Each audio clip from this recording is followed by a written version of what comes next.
It's now 3:30, so I would like to welcome you. Good afternoon, everyone. I would like to welcome you to the Oneida Herkimer um, Madison BOCES webinar today on interpersonal conversation for Checkpoint B.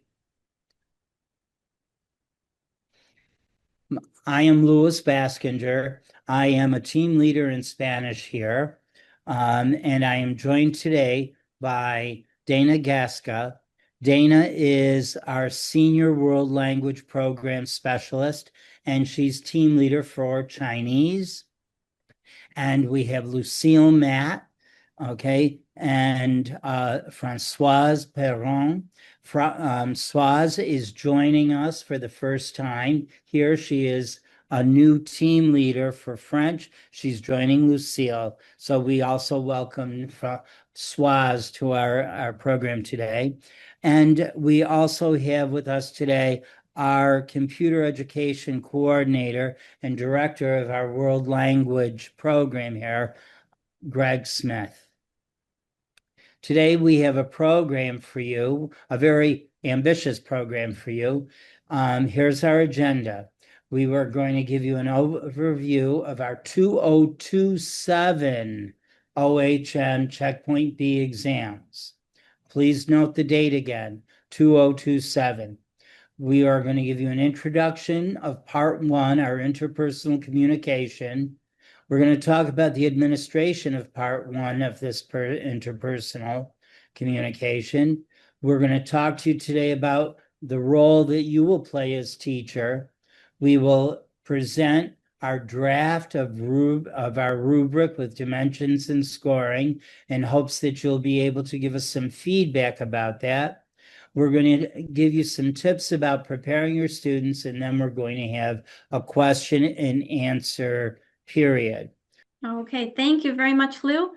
I'm going to give everyone a very brief overview of our exams, as well as introduce part one, interpersonal communication. So here at Oneida Herkimer Madison BOCES, we create Checkpoint B examinations for American Sign Language, Chinese, French, Italian, and Spanish. In January, we offer French, Italian, and Spanish exams. And in June, we offer all of our languages as well as our Checkpoint A examination.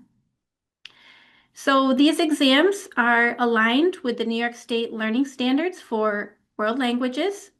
And we are in the process of updating to adhere to the new principles and guidelines for adopting or creating locally developed benchmark assessments that was developed by New York State. Please, for more information, check out our website. We have a lot of resources on our website, a lot of sample prompts and past exams. There's an example exam, there's an FAQ, just a lot of really good information. And if you can't find what you're looking for, please feel free to contact us with any questions.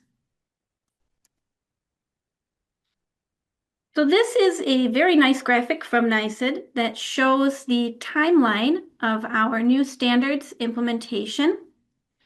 So as you can see, we first administered the updated Checkpoint A examinations in June of 2025. And these new Checkpoint B examinations will be first given in January of 2027.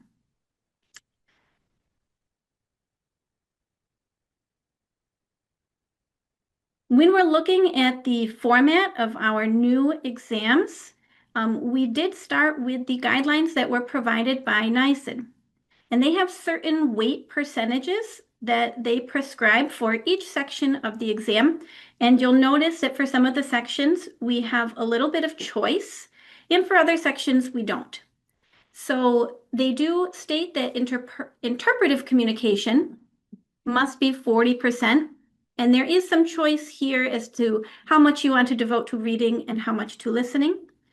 And you can see on the right-hand side, we have chosen 24% for the interpretive reading and 16% for the interpretive listening.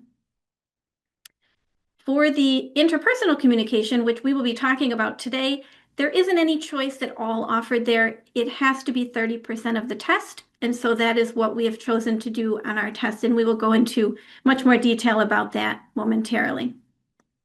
Finally, for our format, NYSED states that we need to have 30% be presentational communication. And they do give an option for presentational speaking, which we have decided not to do on our test. We're devoting all 30% of those points to just presentational writing.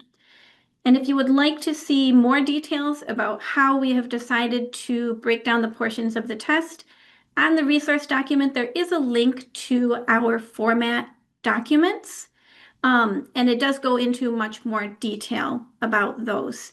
The only one that we don't have, we have one for category 1-2 languages and one for category 3-4 languages.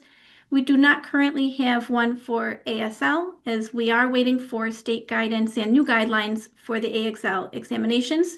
But as soon as we do have that and are able to update things, we will let you know. All right, so moving on to interpersonal communication that we're going to talk about today. So as I mentioned previously, this is 30% of the exam. We're going to break that down into two sections, two tasks. We have one interview task and one role play task. And each one of these tasks will be 15 points. For each of the tasks, the students do get some choice. They're going to randomly select two prompts and choose one. So for the interview, they will randomly choose two prompts and they will pick which one they like. And same thing for the role play. They will randomly select two prompts and choose one to complete. We're going to get more into the task, so I'm not going to read all of this, but you will notice when we do go through that the interview and the role play tasks are very similar. The only difference is the role that the teacher plays in the conversation. The other thing that I will point out is that the goal is for students to have a natural conversation. It's different than in the past exams where we've had utterance by utterance. This is going to be a much more holistic approach. And then finally, we do have 32 prompts that we're going to create annually. 16 will be interview and 16 will be role play prompts. And these will represent a broad distribution of the New York State themes and topics. So we have 13, I believe, topics for checkpoint B. And you will see a broad representation of all of these topics for the interviews and for the role play prompts. You might not see every single one, but it's very possible that you will. So we're going to go on to performance indicators. So before we get into what these tests look like, I just want to remind everyone of what the goal is, what we're trying to do for interpersonal communication. So for category 1-2 languages, the target is intermediate mid.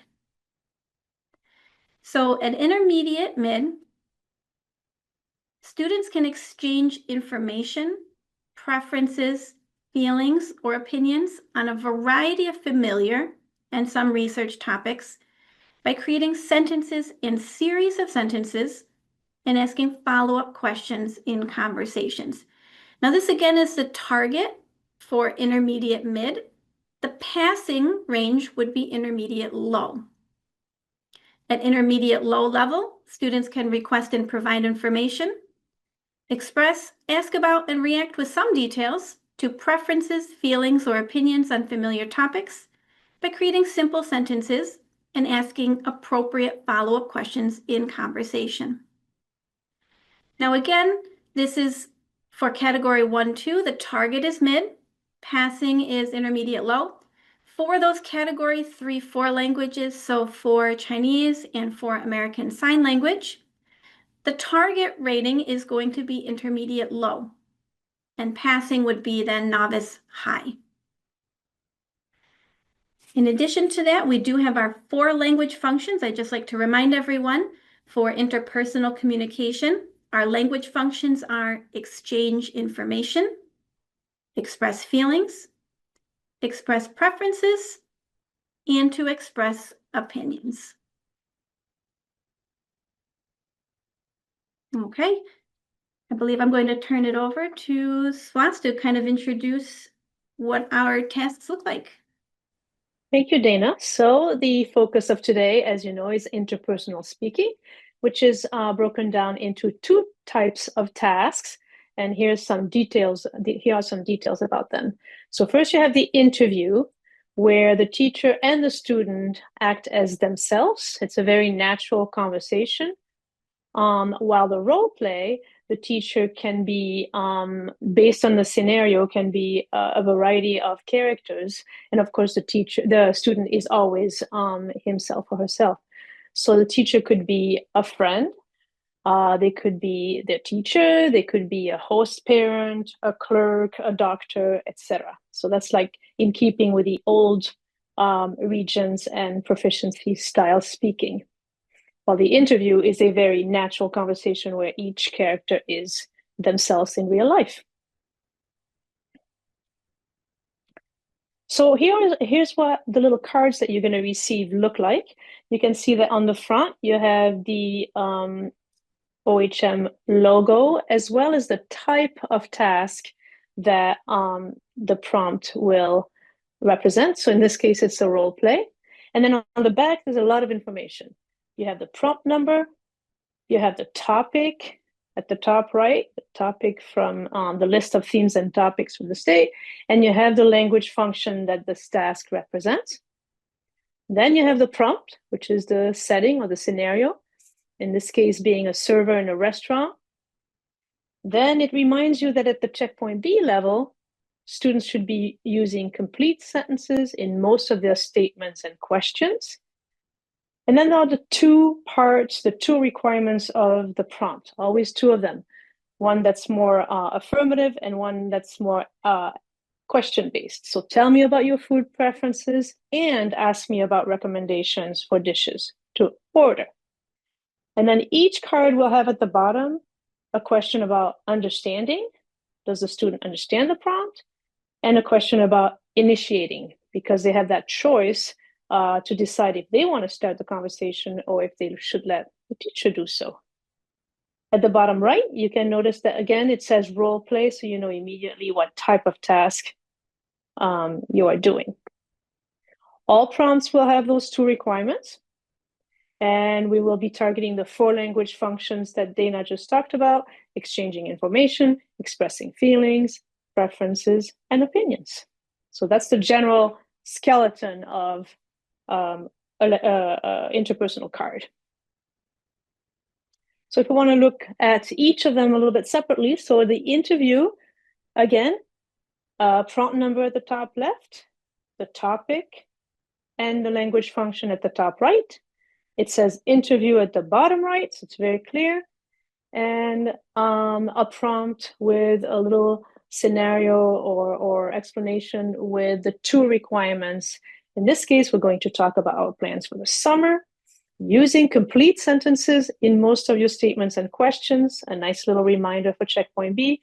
You will tell me about your plans and ask me about mine.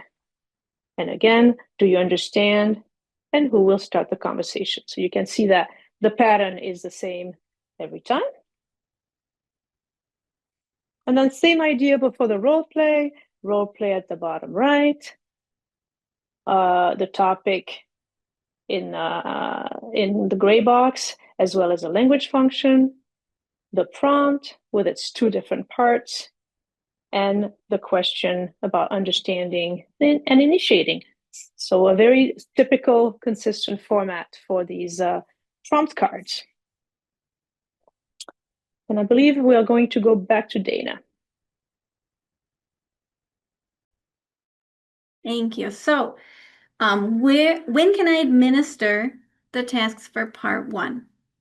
So administration may start for January exams. You may start administration anytime after November 15th. and the date is April 1st for June exams. Now, you can start them anytime after those dates, but part 1 must be completed at least 5 calendar days prior to the administration of parts 2 through 4. And by completed, so the conversation has to be done and the grades need to be complete and handed in 5 days before the parts 2 through 4. Now, that being said, interpersonal activities should be a regular practice in your class. Don't wait until spring to do these activities. Really, they should be from the beginning of the year. Get your students used to doing this type of practice so that they're not surprised when they get onto the test. And as a little reminder, we do have sample prompts that are available. They're on our website. There's also a link in the resource document that you were provided. And there are 4 sample interviews and 4 sample role play prompts that follow this new format. And we would encourage you to use these in your classroom to practice with your students.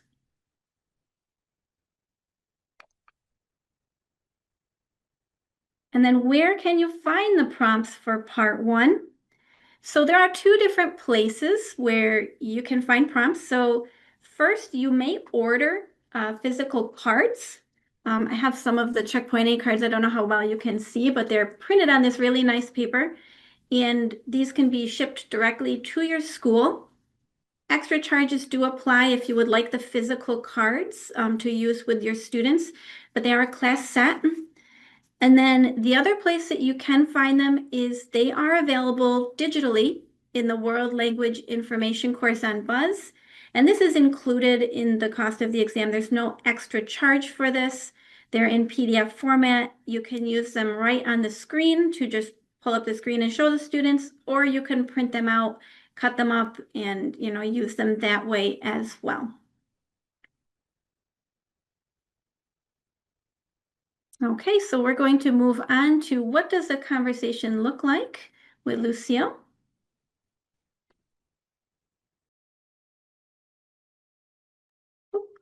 Lucille, you're... There we go.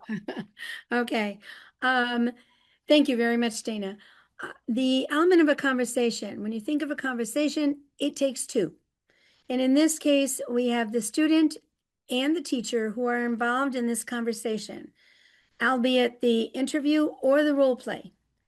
The difference is nothing. They're conversations. It just happens that in the role play, the teacher assumes the role. The student always plays themselves. But there are elements of each of these conversations that students need to realize. And that is that the student and the teacher will speak exclusively in the target language. This is the goal. And I might also add here that English is ignored in any conversation. Your conversation partner needs to listen to and pay attention deeply to the prompt. There are 2 requirements in this prompt, and the student needs to understand that from day 1.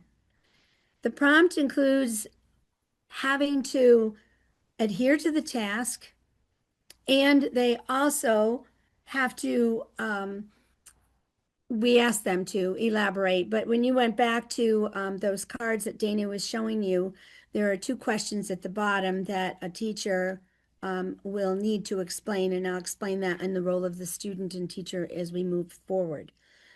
Each conversation should be approximately 2 to 5 minutes. That should be enough for any student to convey the level of proficiency that they have gained or earned throughout the course of the year. In the role of the student, in the next slide, Dana, please. The student acts as the conversation partner, and they always act as themselves. They are always a student. And they will, as Dana had explained earlier, select 2 different prompts. They choose one that they like. Prompt 1, prompt 2, which one do you like? And the teacher is going to say, which prompt do you want? They hand the card over, or they simply tell them what it is.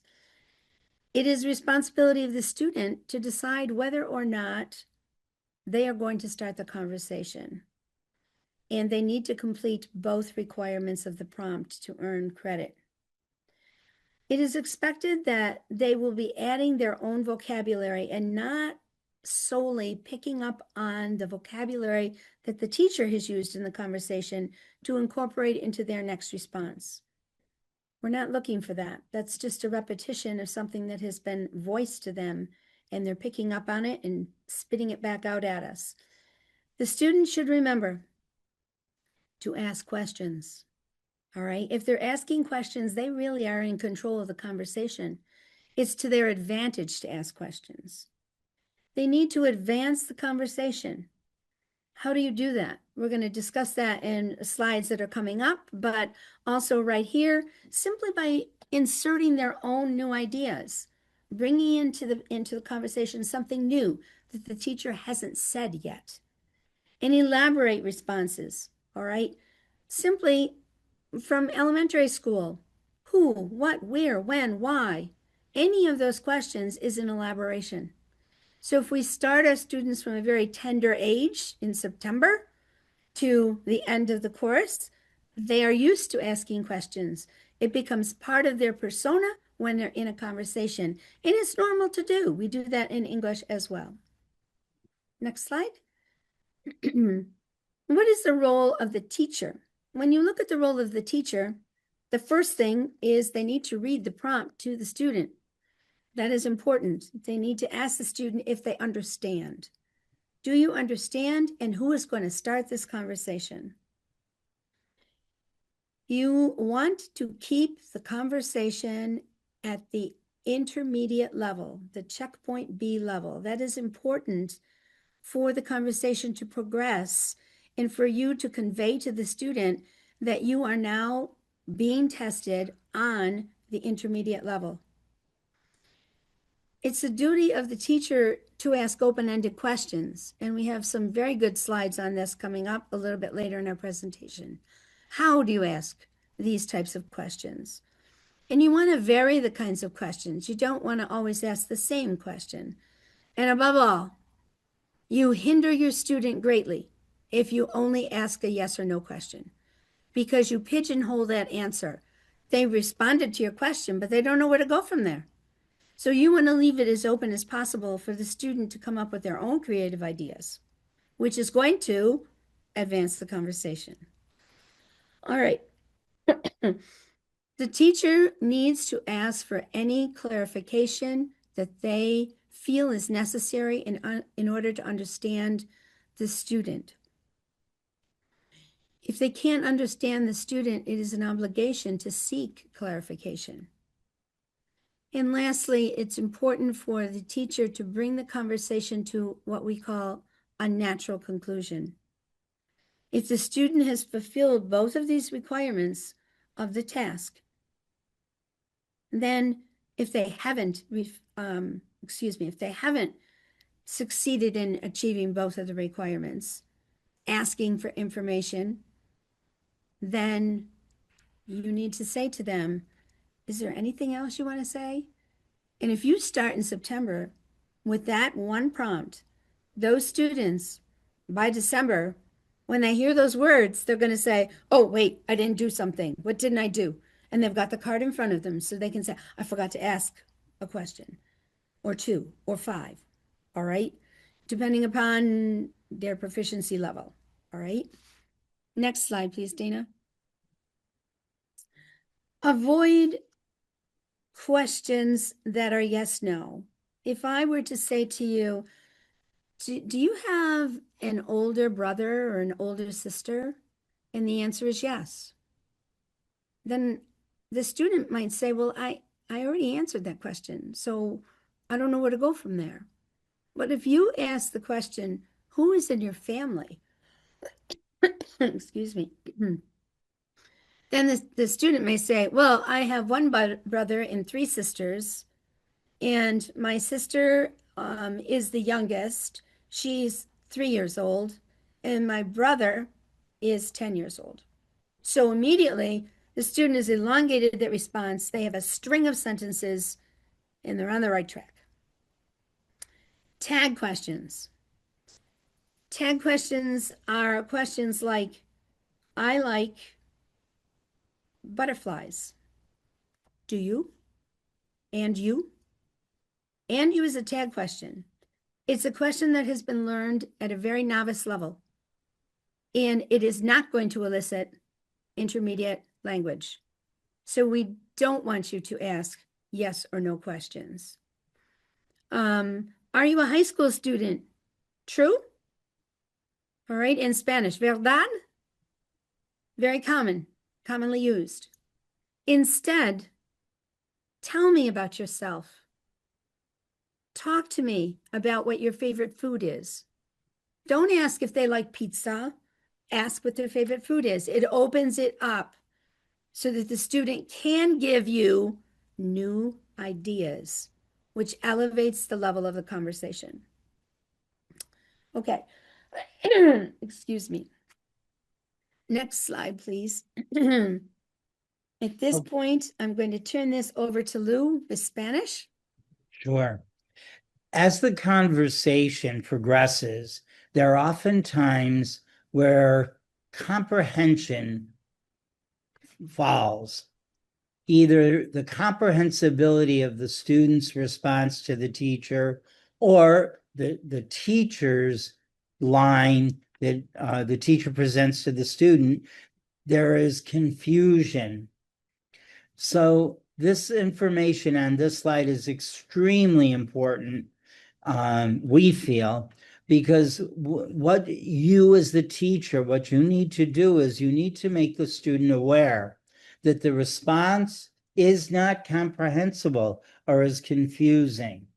So we suggest that in the target language, you actually say, I don't understand, or can you explain? You should rephrase your line when the student does not understand or is confused by it. Do not totally move off that line, but try to get your point across in a more simple way. And also, the teacher needs to change direction, but still keep on topic if the student continues to be confused. So, for example, in this little dialogue, the teacher was initiating. The teacher greets the student by saying, "Good morning, friend."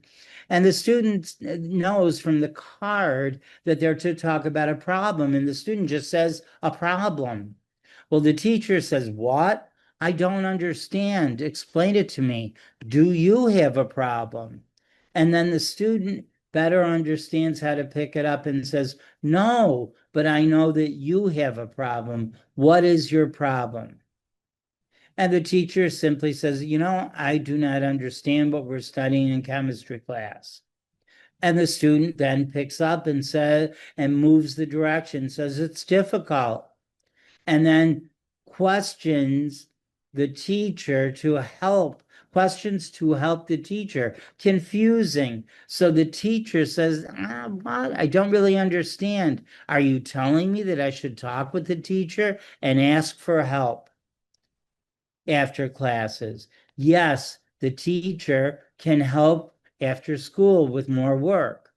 Hey, it's a good idea. Our teacher is very kind. Yes, I like very much Mr. Gonzalez. He's kind and comical. So what the teacher has accomplished here is any time that the student response or the student line is not comprehensible or the student doesn't totally understand what the teacher is saying, the teacher has been able to redirect and rephrase and tell the student, "I don't understand what you're saying. Say it in a different way." So this is very important in maintaining comprehensibility throughout a conversation.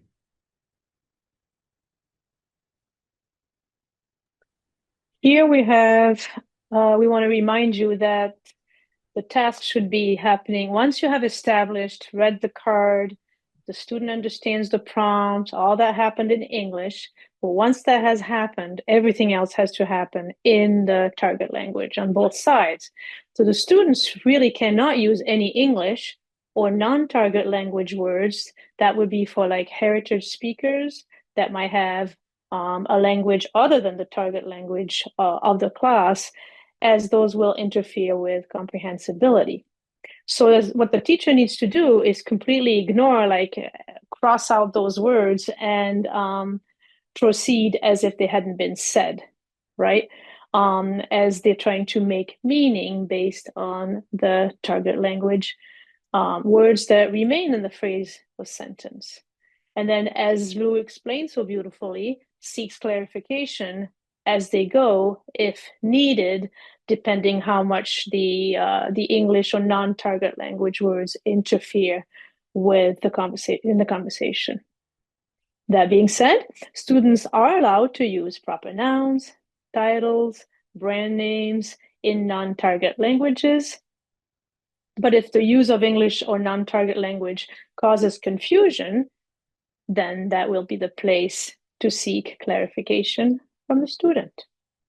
So next we have an example of what that looks like. So here's a little French interpersonal task where the teacher is asking something to the student about their house. Parle-moi de ta maison. Ma maison est bleue. So that's a good start. Then the teacher would like to know a little bit more. Notice that this is not a yes or no question, again, to elicit some good advancement of conversation and some creativity from the student. Qu'est-ce que tu peux me dire d'autre au sujet de ta maison? What else can you tell me about your house? And then the student gets a little confused and says, ma maison regarde grand. So the reason why this grand is in brackets like this is because it was really mispronounced, which made it very difficult for the teacher to understand. Also, the use of the wrong verb, so was very unclear. At which point the teacher would say, je ne comprends pas. Qu'est-ce que tu veux dire? Giving the chance for the student to sort of rephrase or say something different that is more understandable. Student still having some trouble and says, ma maison est 8 rooms. So this is the English that should be completely disregarded, right? So the teacher really heard my house is. Very incomplete. No information is really being shared at this point. So then they say so. Ce n'est pas clair. Combien de pièces à ta maison? So asking a question to try to reroute that conversation. And then interestingly, the student realizes that perhaps they don't know how to say 8, or at least how to pronounce it in French. So let's just change the information and we'll say 7 pièces, which makes sense. So you can see that the English word is being totally disregarded, and the teacher has to make sense of what the student said once that has been disregarded. And it will lead, as is typical, to asking for clarification. In ASL, though, if any word is spoken, they have to be ignored just like the English words were ignored for the category 1 and 2 languages.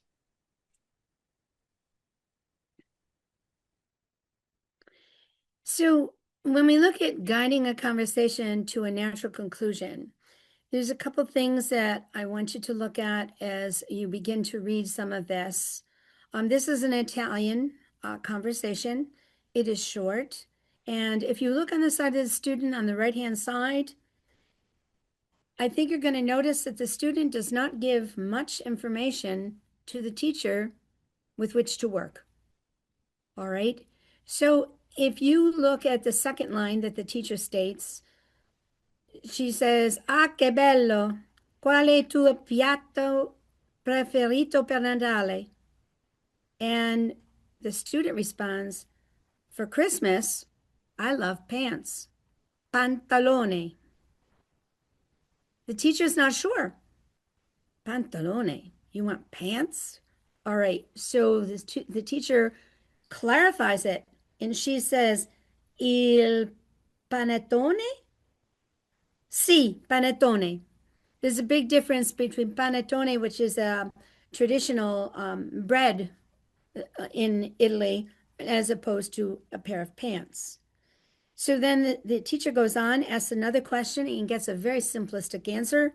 No. So the teacher says, okay, well then, thank you for the conversation, and I'll see you tomorrow. So did this come to a natural conclusion? At this point, yes, this was a natural conclusion. Okay, she thanked the student and she said, I'll see you tomorrow, which we often say at the end of a conversation if we're going to indeed see that person. However, did the teacher give the student the opportunity to say, oh, I remember, I am supposed to be asking some questions? At this point, the student has asked no questions whatsoever, which is part of the requirement.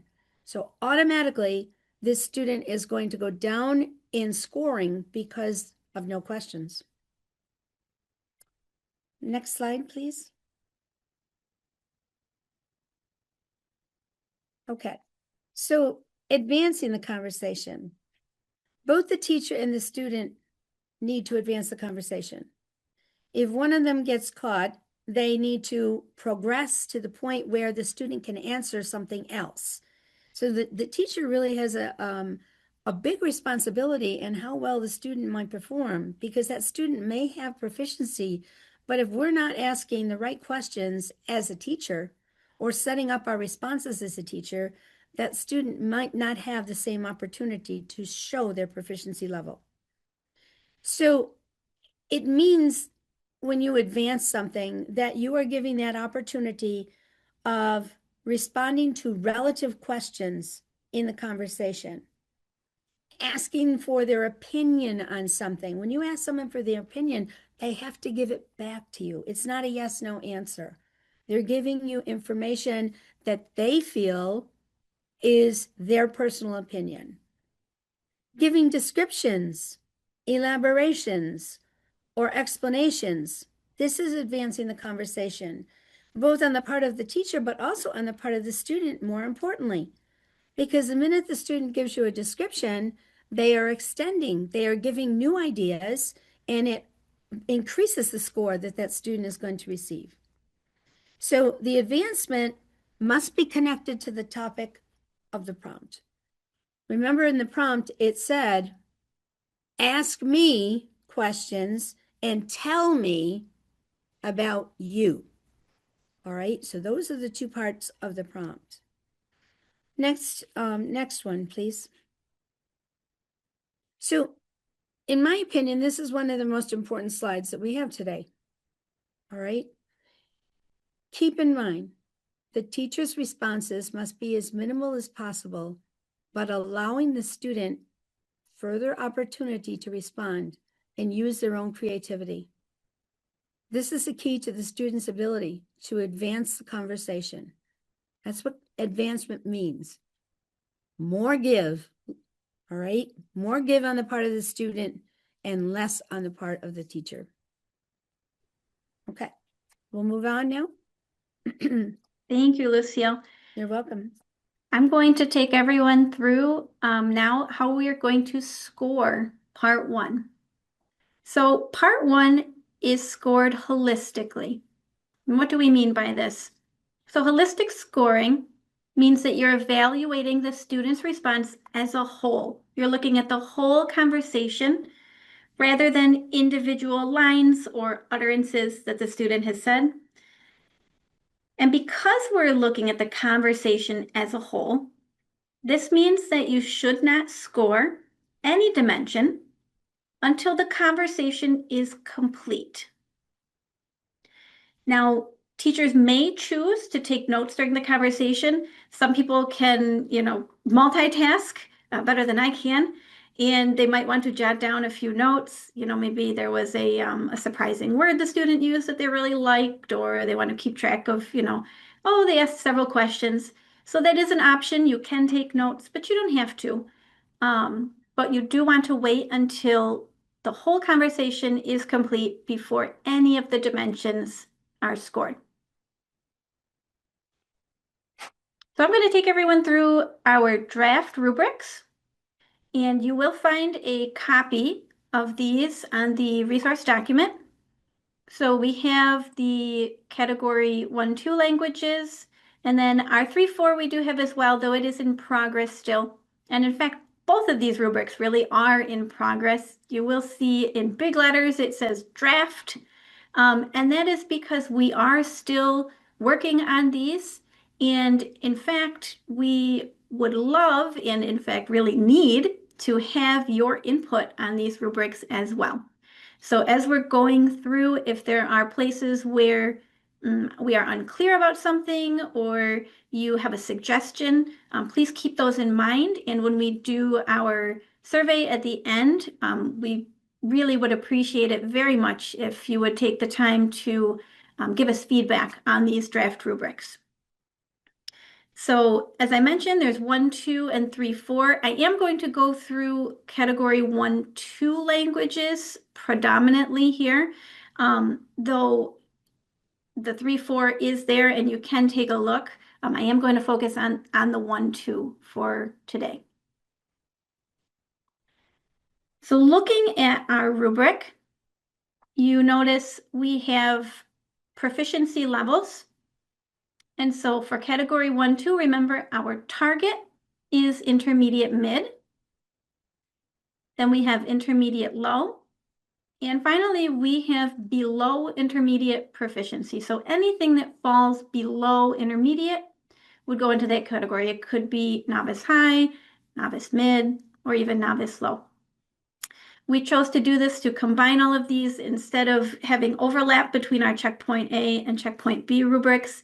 And we thought, since the goal of the conversation is intermediate, and those are the passing grade would be intermediate low, that our final category there would be below intermediate proficiency. The dimensions on our rubric, these are the same as checkpoint A. So if you are familiar with our checkpoint A rubrics, we have completion of task, which we call our gateway dimension, expression and understanding, comprehensibility and control of language, and we have discourse and vocabulary. And I'm going to go through each of these in a little bit more detail so that we can see what we are looking for each dimension. So our first dimension is completion of the task.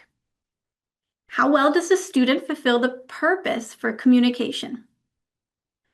And right away, you might notice that this dimension is worth more than the other dimensions.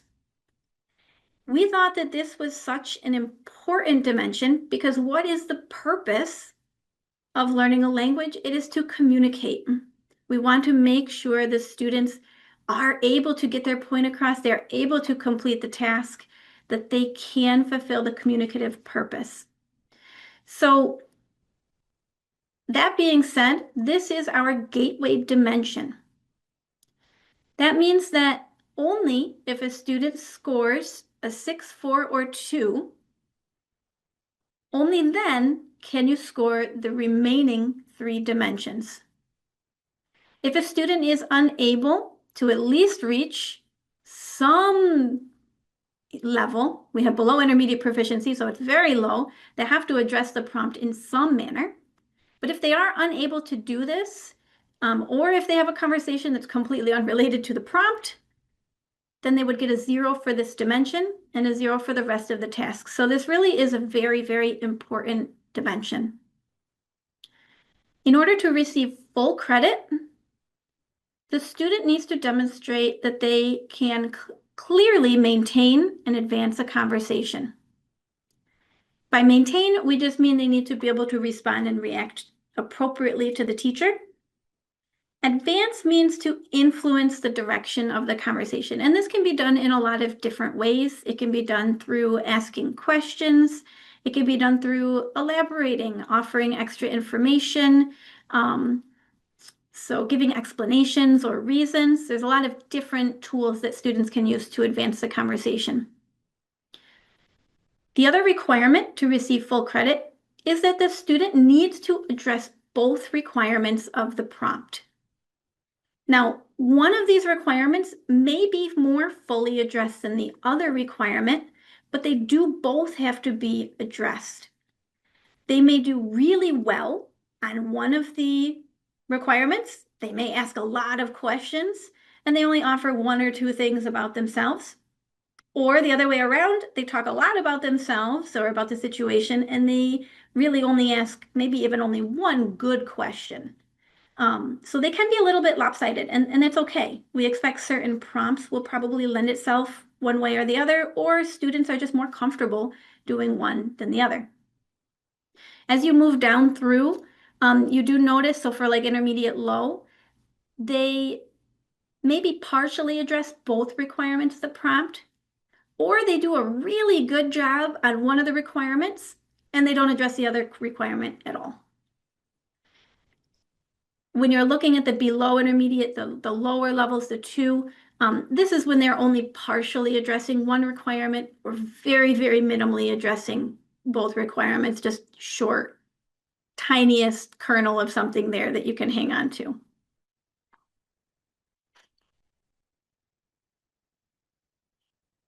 Our next dimension is expression and understanding.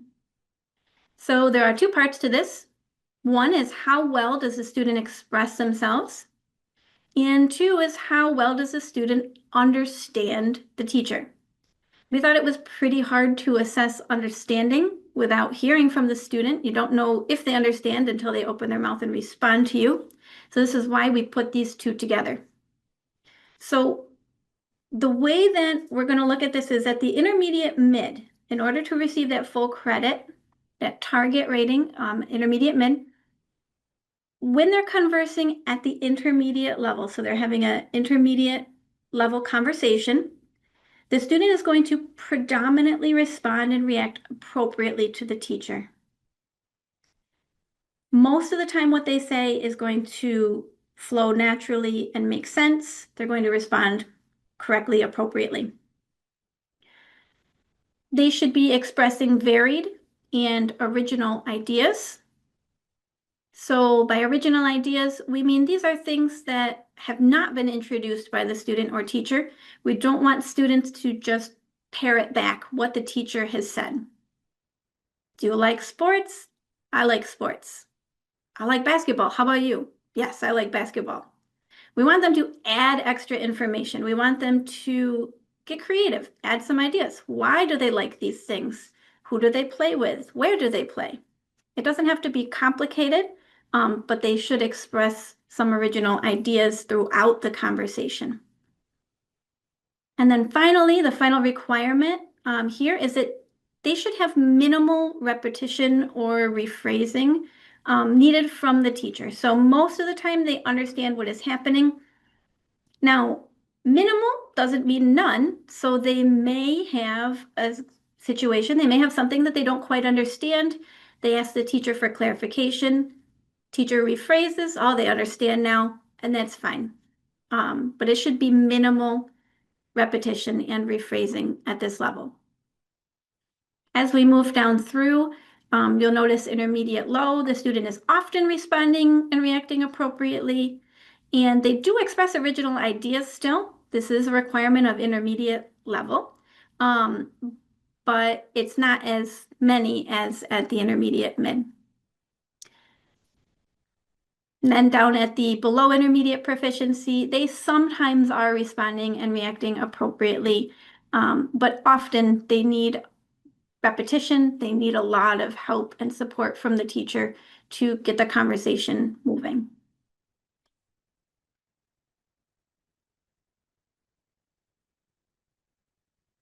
Our third dimension is comprehensibility and control of language. So this is how well is the student understood and how accurately is the student's message communicated. So at this stage, the student should be understood by someone who is used to communicating with intermediate language learners. So this is somebody like a teacher at checkpoint B level that is used to dealing with people that are not native speakers of the language, an intermediate language learner. They understand that it might not be perfect and they are a sympathetic ear for the student. Now, at the checkpoint A level, accuracy and control were pretty much the same thing.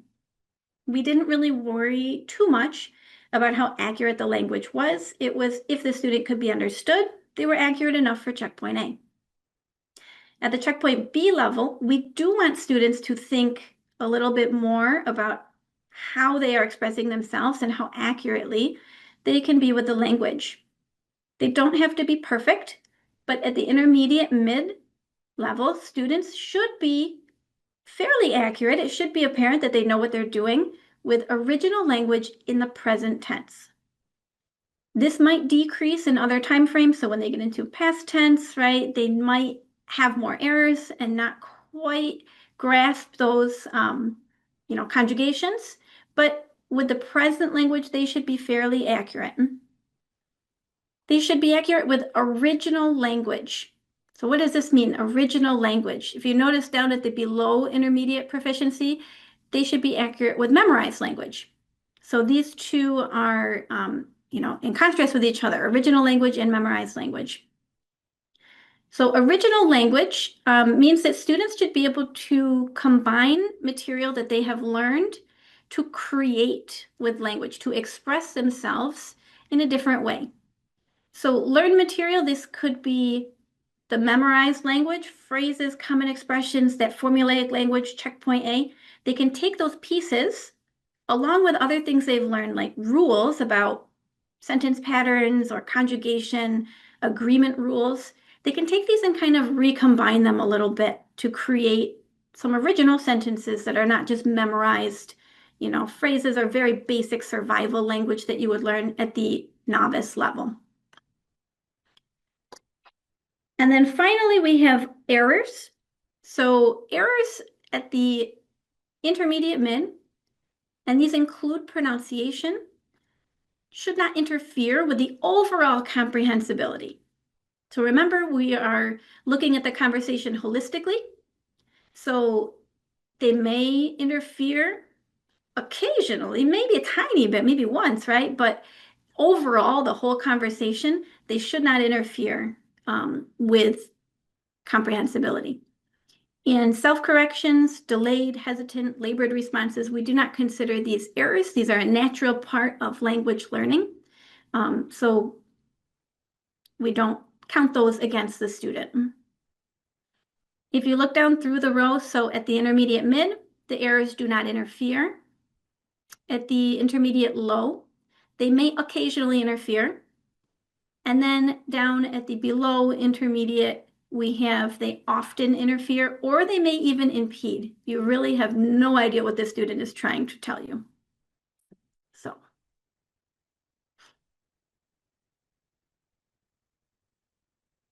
And then finally, our last dimension is discourse and vocabulary. So again, we're looking at two different things here. We're looking at what language does the student use and the words that the student uses to communicate. So the way that they put their sentences together, what kinds of sentence structures or sentences are they using? The first part is that they are predominantly using elaborated sentences and some strings of sentences. So what do we mean by that? So elaborated sentences are a little above the basic simple sentences. So checkpoint A, very basic simple sentence, I play basketball. Moving up into intermediate, they're going to elaborate on that in some way. It might be very simple, like the example here. I play basketball with my friends. Or it could be even longer if a student is really proficient.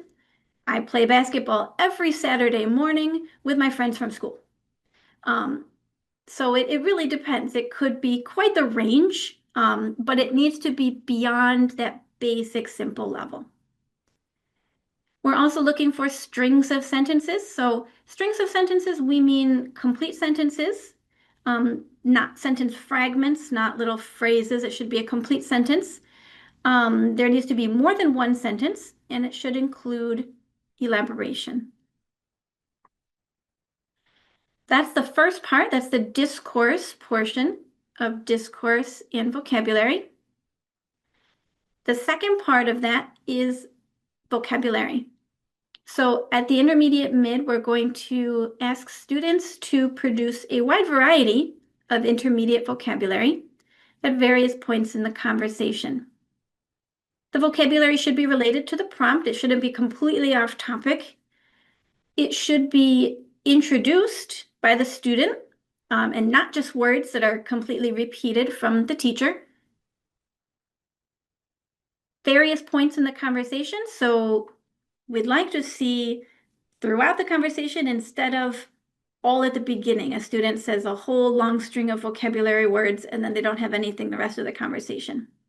We'd like to see it spread throughout. And then finally, we do expect that novice vocabulary is also going to be included. It's not going to be all intermediate because you need the novice level vocabulary for your sentences as well.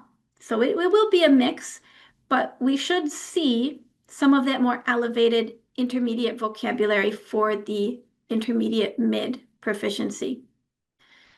At the intermediate low, we should still see some of that intermediate vocabulary, although there will be probably more novice vocabulary included.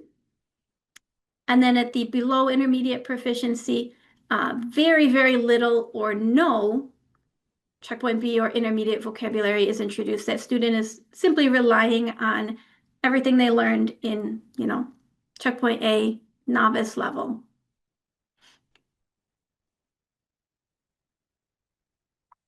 Okay, so at this point, I know I went through it kind of fast. So if you do have questions, please put them into the Q&A and we will try to get to those at the end.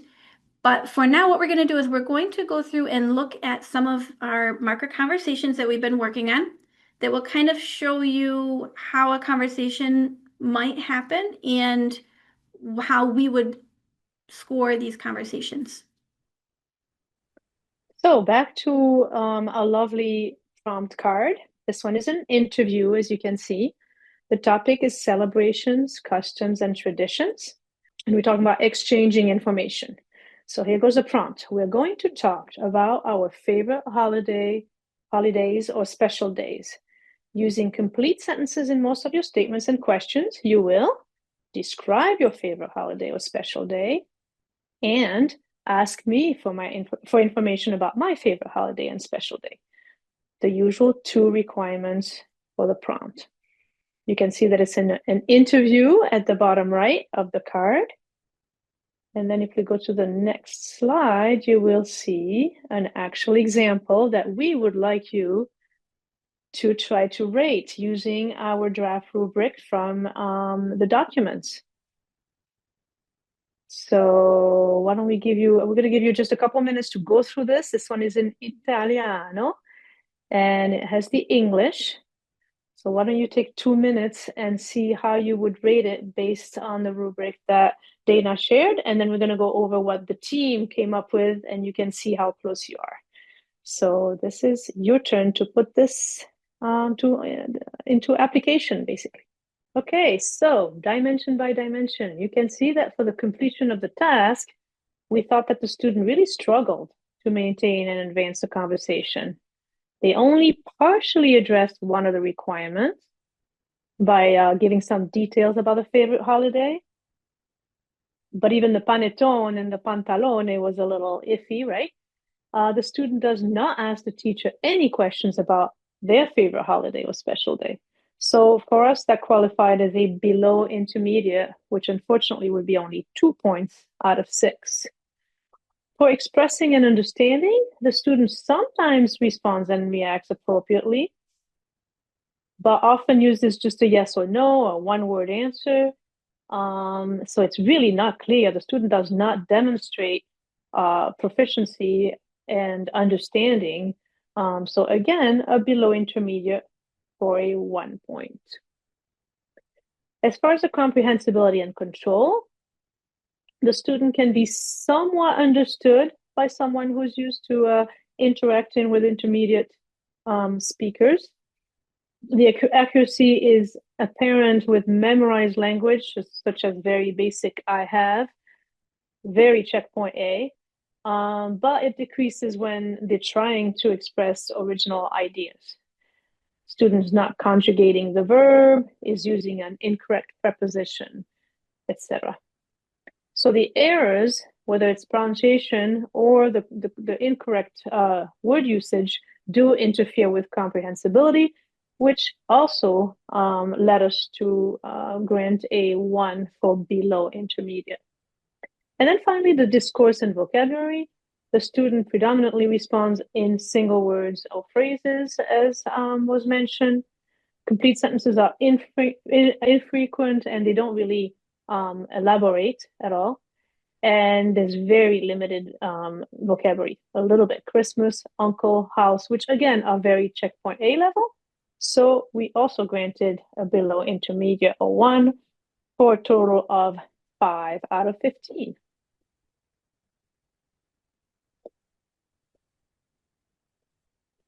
I'm going to work with an interview now, but previous to doing that, I do want to mention for ASL teachers who are here looking for something in ASL, we cannot give that to you at this point in time.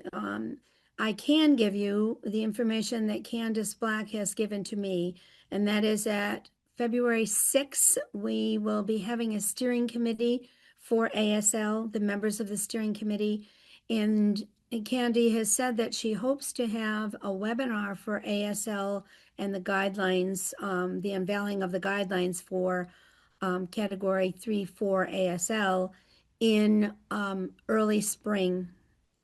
April is what I think I remember her saying. So it is forthcoming. I know it's frustrating because it's been forthcoming for a little while now. Okay, let's look at this interview. We are going to talk about cell phones in school, using complete sentences in most of your statements and questions. That's a very important phrase. Using complete sentences in most of your statements and questions. Most, not all. All right. Tell me your opinion about cell phones in school. Ask me for my opinion about cell phones in school. Do you understand this prompt? And who is going to start the conversation? I don't want to belabor the process anymore because you've seen that card multiple times already in this presentation. So this is a French interview, and student is on the left, teacher is on the right. And I'm not going to read it to you. There's the English there for you, as Swaza said earlier. We're going to give you 2 minutes and do your best to use the rubric to grade this for us, okay, or for you, exactly, all right? 2 minutes, it is 4:37. Okay, our 2 minutes are up at this point in time, but before we take this off, can you go back one? I'm sorry, thank you.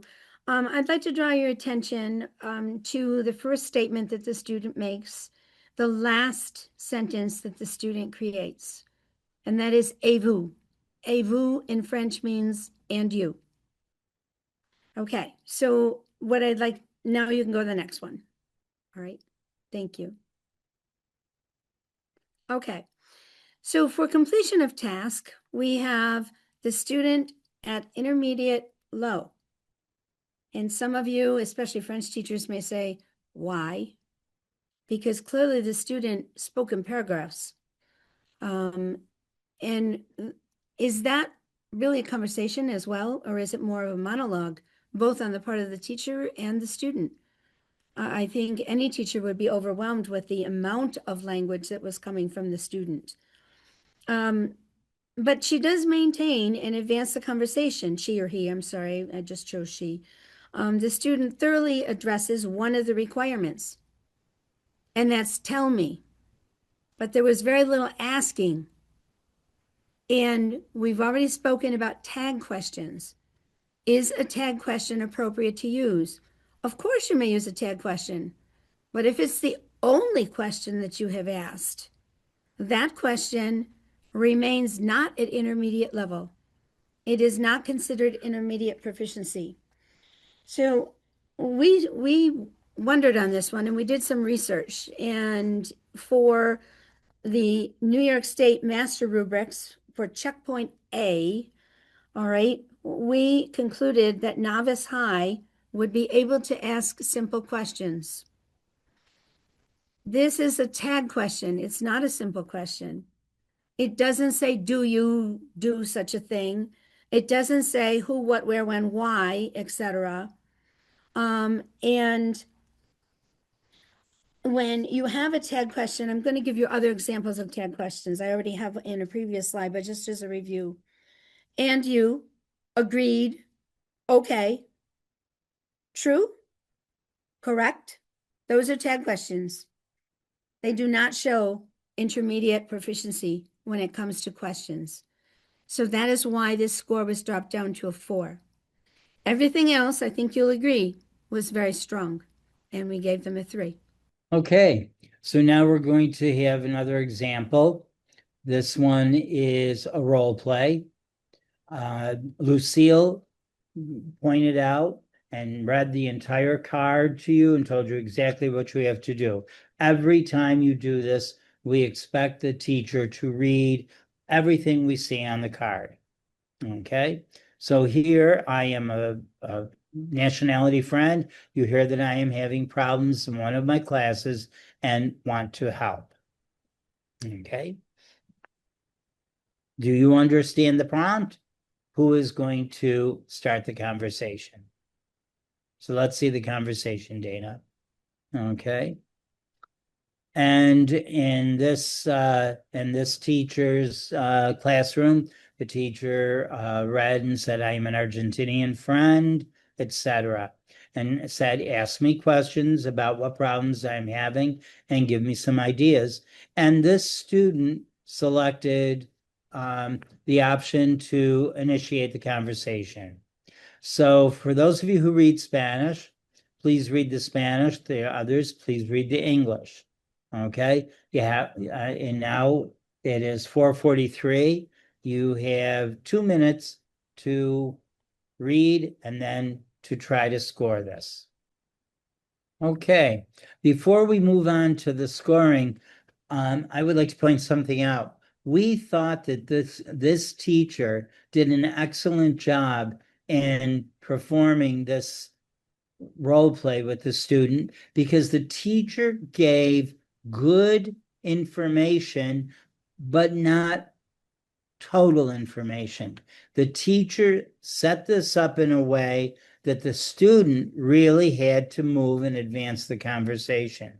So take one more look at this, or if you have your phone handy, take a snapshot of this, and this may help you as a guide, as a teacher, of how to do one of these role plays.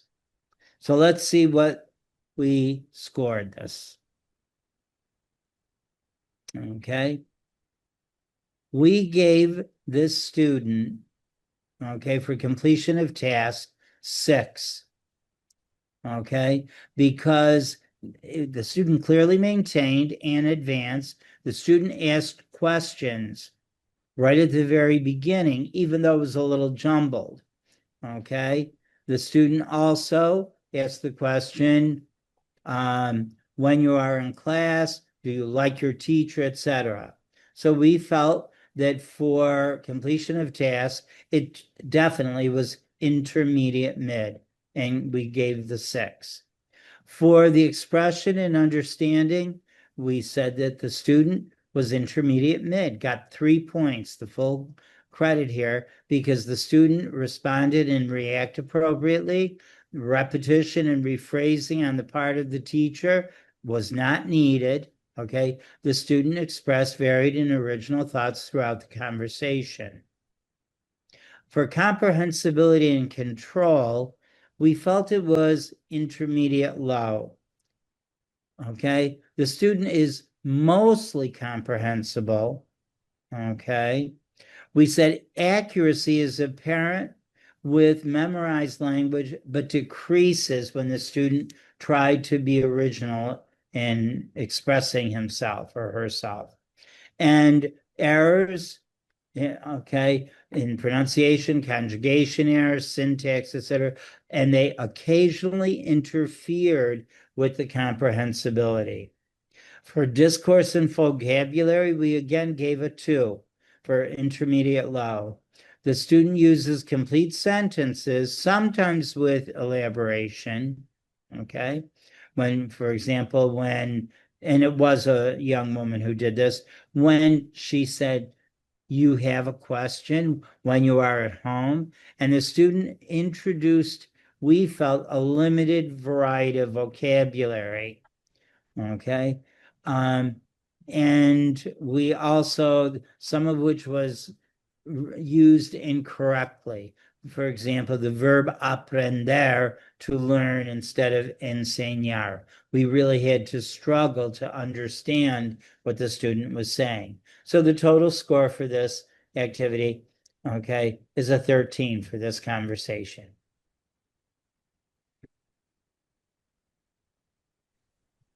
Here's another role play. In the interest of time, since we've already shown you this prompt earlier when we were talking about the different cards, why don't we just move on to the next slide? So it's about being a server in a restaurant in France. That's who the teacher is. And you've never been to this restaurant and would like to find out about the food. So why don't you take 2 minutes and check this one out as well? Perhaps people could just kind of look at the overall rating that we have, basically a 4 for the completion, because both of the requirements weren't really quite met, and then a 2, and a 1 for a total of 9. If you are interested in looking at this in more details, you can see it in the manual later, but I think we should probably move on, shouldn't we, team? The next few slides are going to give you some ideas on how to prepare your students throughout the course of the year. And additionally, the last slides are going to be slides of activities that you might be able to use in your classrooms some are very tried and true, all right? First of all, you want to establish your daily routine. May I go to the bathroom? I don't have a pencil. All right. All of those kinds of things should be in the target language early in the year to set the mood. All right. Start practicing your conversations with students early when they're first coming in the door, when you've got kids who are yet to hand in or they're passing up homework. Have a conversation with one of them as you're doing this.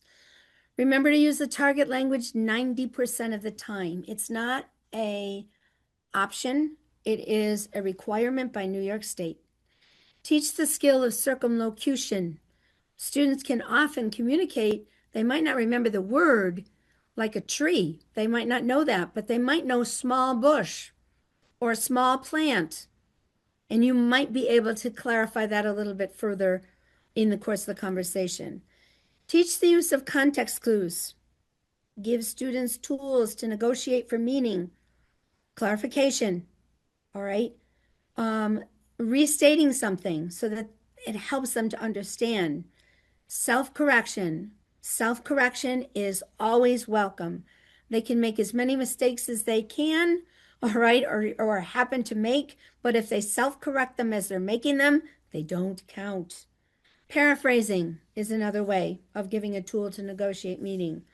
And then transition words, conjunctions, root words, prefixes, suffixes. By teaching them these things, they are able to elaborate more in their sentences. Prefixes and suffixes, you can do this very easily with a root word.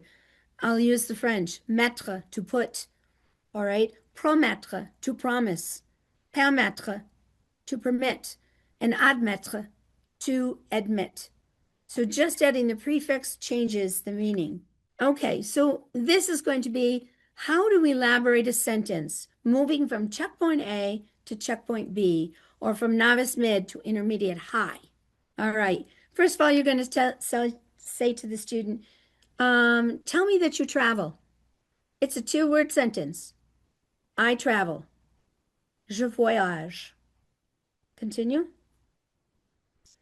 Tell me that you travel by a particular mode of transportation. All right, I travel by train. I've extended and elaborated my sentence. That's what we're looking for. All right, tell me that you travel by a mode of transportation with your family. I travel by train with my family. Or that you want to pay a visit to your grandparents.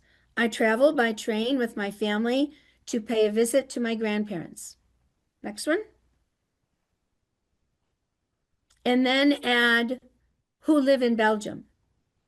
And the last one, at the intermediate high level, which is not checkpoint B, it's higher, all right?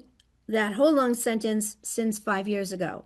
Next slide is going to show the progression in French, all right, and in English. Just bring them up, Dana. There we go. So the point I'm trying to make is that you're going to start out with very basic sentences, and you're going to make them grow with vocabulary that they know. I travel by train with my family. Travel, train, family, checkpoint A. All right, put them all together, checkpoint B. That's the point that we're trying to make here. Lou, we're going to go on with you to the group conversation. You know, unfortunately, we always tend to think that these conversations are assessments. We forget that we can make activities about them. We can make an entire class by creating conversation groups that will model the activity. It will help students to learn how to share creativity in the situation. And by doing it, by practice as groups, it will diminish the stress factor instead of calling on one student at one time to do this. So if we move ahead, I'm suggesting that you create little conversation groups. It can be pairs or a group, and you're going to have each person in the group make a response to each other. Then you're going to open it up to the class and say, let's share some of these responses. Then you as the teacher or the class can decide, boy, you know what? Dana's response was really good, and I'm going to use that. All of us are going to use that for our next line in the conversation, and I will continue. Okay, we're going to do step by step to complete the conversation. And you know what? I'm not going to always give a different conversation. I, in fact, want to repeat the conversation so students can see how they have improved on the conversation after sharing and working as a group together. Okay, so make this a common practice. Do it often. Make it a game, make it an activity, make it a competition, whatever, so that it becomes not a stressful activity, but it's a daily or almost daily practice. Okay, here we go. Swaz, you're up, right? Thank you. Yep. And so another way to practice and to help students, especially when they're like socially awkward and don't even know how to have conversations in English sometimes, is to do guided conversations, which is a way to scaffold them. So here are some examples. You will have some links and a little sample on the right using something that would be appealing to students, which is an iFake text little format where you actually tell them what they're going to talk about. And one student is blue and one student is gray, and they alternate. They get a sense of what they are supposed to talk about in the target language, but the directions are in English, and then they can switch roles. And on the next slide, we have some extra activities that we have no time to really discuss, but you can see those are just other ideas of things that are conducive to interpersonal type of communication practice. And I leave the floor to Lou. Make sure with any question that you have that we have not been able to answer during this webinar, send us those questions and we will get back to you on them. So in closing, I would like to thank you very much for attending our webinar. I hope that we have taught you and have helped you a little bit, and that that you are now a little bit better prepared for 2027 OHM Checkpoint B exam. Anybody else want to add anything to that? I'll just say we can stay, not that anyone has to stay later, but if you do have questions that haven't been answered, we can field a few of them. for anyone who wants to stay. I have answered all the questions that have been posted in the chat, so hopefully you've seen my typed responses. If you need any further clarification, we can do that as well.